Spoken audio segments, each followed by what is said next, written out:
First at 6, defense witnesses in the witness seat today, given questions about the use of deadly force and the Grand Rapids police policy around it. Day 4 of Christopher Schurr's murder trial offers insight into the 2022 shooting death of Patrick Lyoya from the perspective of half a dozen officers, including one who trained Schurr.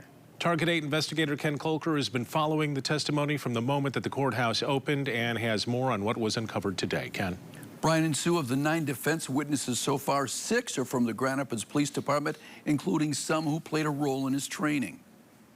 Grand Rapids Police Department firearms training officer told the jury he saw nothing unreasonable about Officer Christopher Schurr shooting Patrick Lyoya in the back of the head during their struggle. The officer who had helped train Schurr is among 5 active GRPD officers who testified for the defense, all in uniform. A 6th retired Grand Rapids police sergeant also testified. Was there anything inappropriate about or unreasonable about the way that Officer Schurr drew and fired his pistol? No. One aspect of this case is the fact that a bullet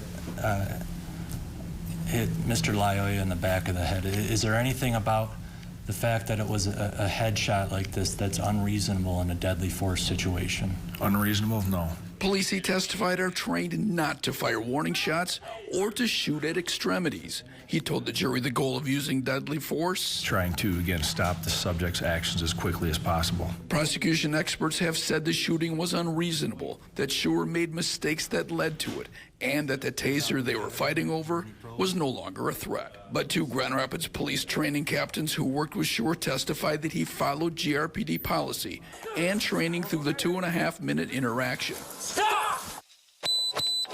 It started with a traffic stop for a bad license plate. Other Grand Rapids officers who rushed to the scene testified that Schurr was exhausted when they got there. The Grand Rapids captains testified the taser still posed a threat, even after its 2 cartridges had been fired. It could cause pain, they said, in what is called drive stun mode, which requires holding it directly against the body. And they said the spent wires that shoot from the taser can re-energize under the right conditions. They call getting hit by a taser taking a ride, leading to neuromuscular incapacitation. The defense has suggested that Schurr did not know the 2nd cartridge had been fired. Was Officer Schurr reasonable to resort to deadly force in this situation? Yes, I believe, in my opinion, he was in fear that this device was going to be used against him. He would be incapacitated.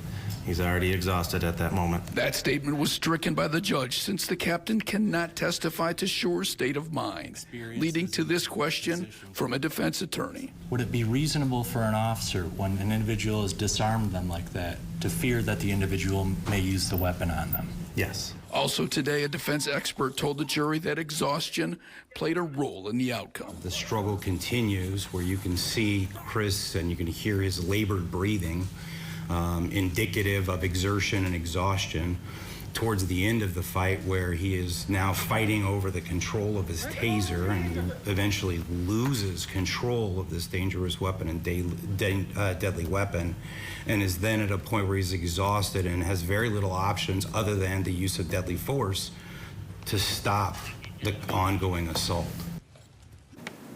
The defense is expected to wrap up tomorrow, which means it could go to the jury early next week. When asked if Schurr would testify, his attorney said, quote, "That's the $1 million question."